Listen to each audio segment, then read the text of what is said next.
over the course of this Advent season, I've had the privilege of sharing with you some of the memoirs of the events that happened 2,000 years ago that I, Gabriel, participated in. I had the chance to tell you about my visit with Mary and my visit with Joseph and out in the fields with the shepherds. I've had the privilege of sharing with you the times that I got to pronounce the birth and the arrival of Jesus. But I want to let you know that that's not the only time that angels have interacted with people here on earth. You see, we angels come at different times when the Father calls us into service. You may remember, for instance, the time with Abraham and Sarah in the Bible, when the angels came and Abraham called Sarah and said, "Quick, prepare a feast." And they sat down to eat together. And the angels moved on to Sodom and Gomorrah to meet with Lot and to bring judgment upon that city. But don't forget, the angel that lingered behind also revealed to Abraham that in a year Abraham would have a baby to call his own. But these stories of angelic visitations aren't only recorded in the Bible. Perhaps you know someone who has had an experience with an angel face to face, or maybe you yourself have had an experience with an angel. In February 1977, in South Korea, the northernmost border of South Korea along the DMZ, a sergeant set watch that cold, bitter February night along the border. And along this dark area hobbled up this little, tiny, old Korean woman. And she began to speak with this soldier. And she said to the sergeant, "Why don't you light a fire to keep warm?" And the sergeant explained that it's against policy to light fires here along the DMZ. And she said, "And I'll light one for you." And she got down and she went off and she gathered some sticks together and she built a little fire to keep him warm on that cold night. And they sat there and they warmed their hands together by this fire. And she stayed with him until the last embers of the fire were dying out. And then she went on her way. And it didn't really strike him what a strange phenomenon that was until later. He was going off duty, his replacement had come, and he was lying in his rack, thinking about the events that had transpired, and it suddenly hit him. Where did this woman come from? Right here on the border of the DMZ. And all the wood has been cleared off of this area. Where did she get logs to make a fire? And why didn't any of my fellow guardsmen notice this fire and come and investigate it? For that matter, why didn't my superior come and chastise me for the fire?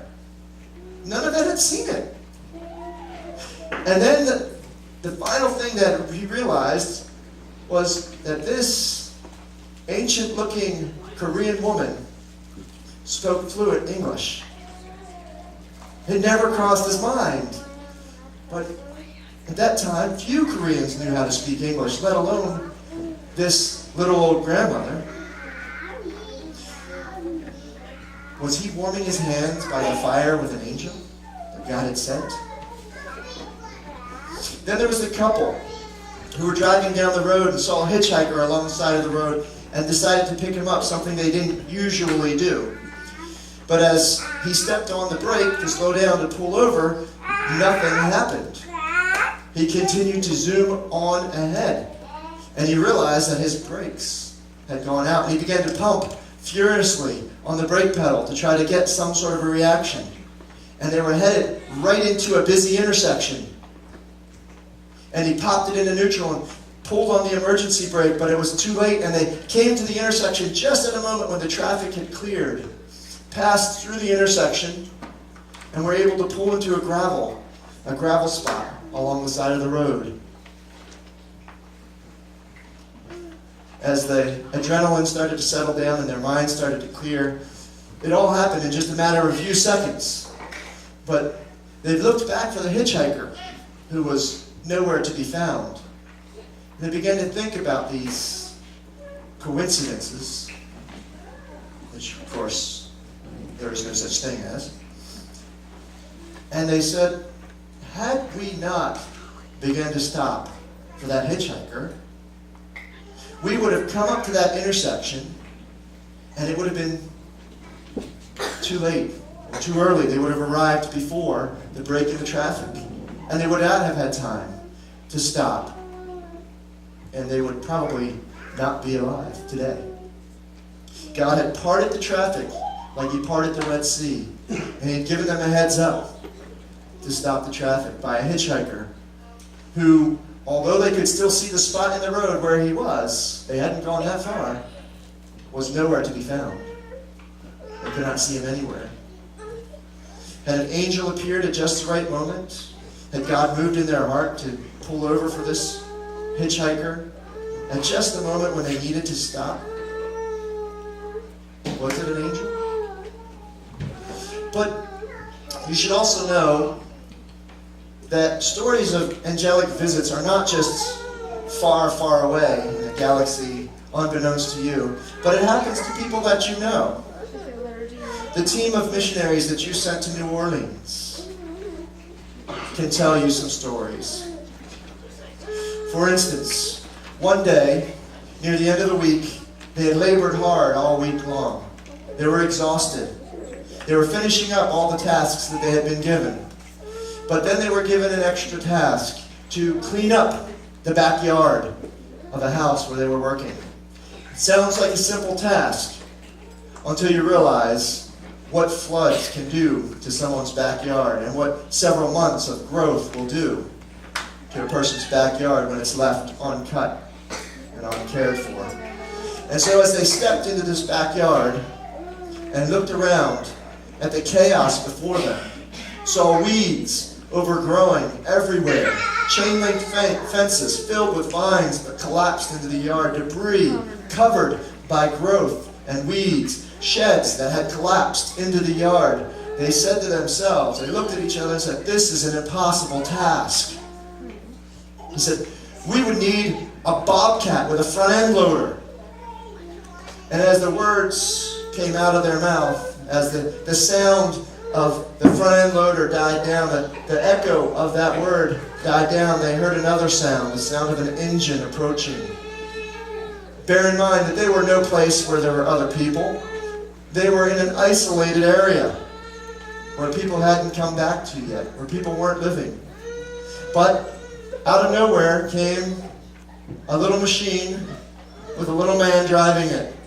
And up pulled a bobcat with a front end loader. And a man driving it who looked like a little toad. And they began to talk to this little man. He struck up a conversation, and they were talking. And they were sharing with each other some of their story. And they said, well, we're a church group. And he looked back at them and said, I'm a church group too. And they began to talk about the task at hand and asked him, what would it cost for you to use your bobcat to help us clear off this yard? Bear in mind that something like this at that time in that location where the price gouging was offensive and obscene could have run at least minimum $2,500 on a budget that they couldn't afford. $2,500. This man looked at them and said, I think $25 ought to cover the gas. And he proceeded to clear the yard. And the yard was cleared, and off drove the little man with his bobcat front end loader into the sunset and disappeared as mysteriously as he had appeared. That's just one story of many. How many times do you see the same person in a Walmart shopping the same time that you are?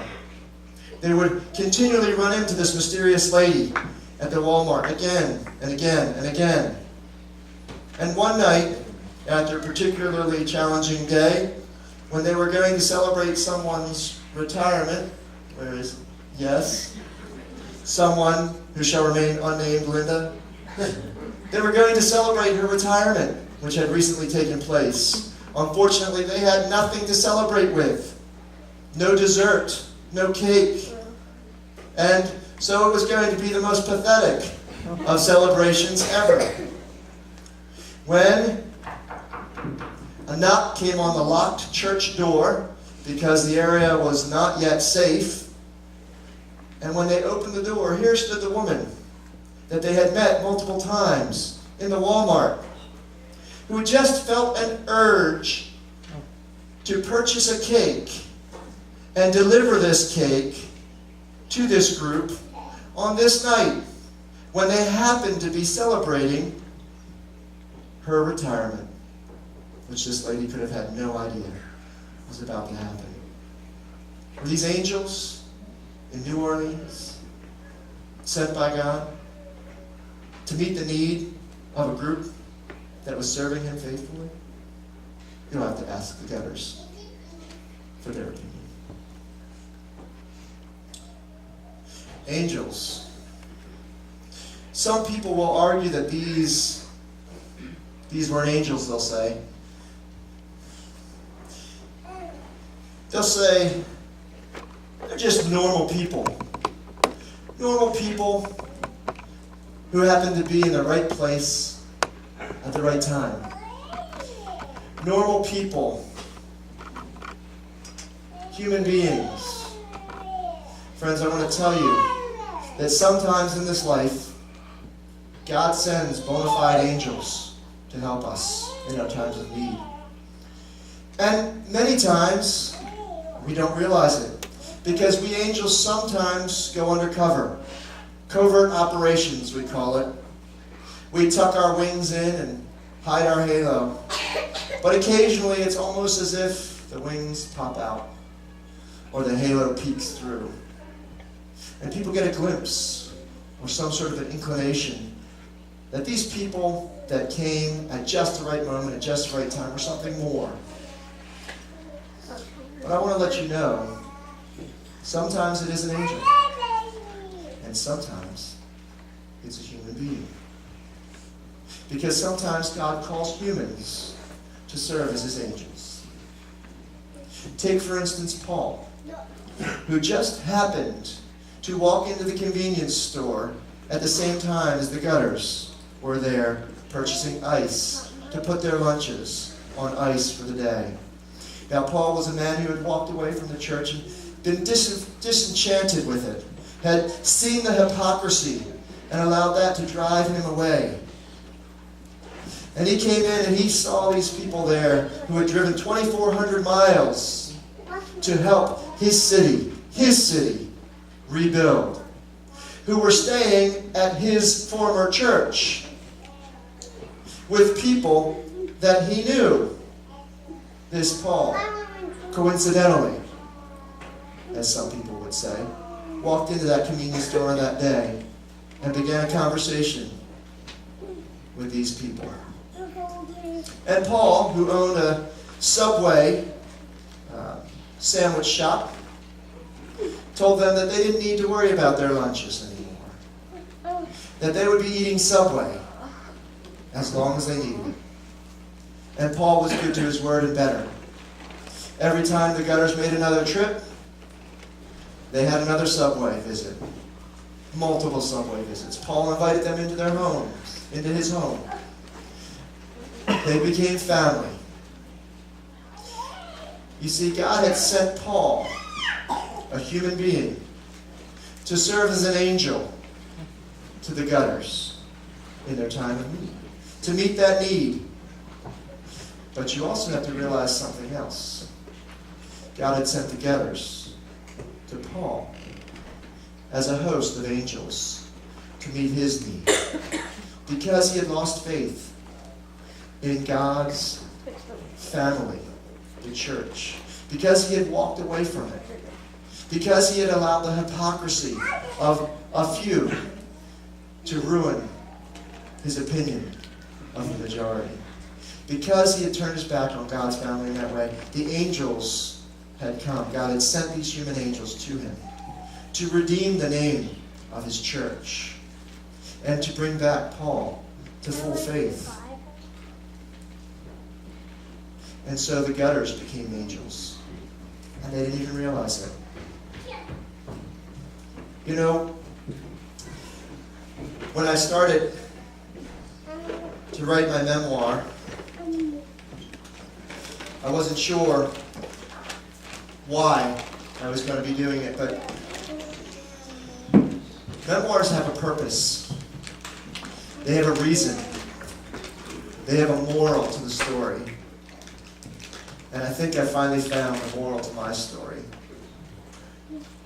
Hebrews 13:2 says, "Do not neglect entertaining strangers, because by doing so, some have entertained angels unaware." Sometimes we get to meet angels. We won't even know it. But think about this. Sometimes you get to be angels, and you don't even know it. So as I write my memoirs, as I conclude my memoir tonight, I want to invite you to think about your memoirs. As an angel of God who's called you to proclaim the good news of the birth of his Son, what will be your record? What will you write in your memoirs? Who is it that will hear from you about the good news of his birth? I had the privilege 2,000 years ago of telling shepherds, of telling Jesus' mother and father. Who is it that you had the privilege of telling as you write your memoirs and become yourselves Christmas angels?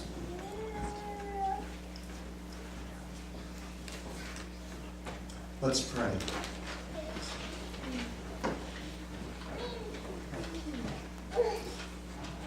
Father, what a privilege to be your messenger. And you have called each of us to serve in that capacity, to tell someone about the birth of your Son, our Savior, the one and only Jesus Christ, the Messiah, born in Bethlehem, died in Jerusalem, ascended into heaven, and lives forever with you, Lord of the universe, Lord of our lives, and Lord of salvation. God, give us the wings to go. Give us the halos to act.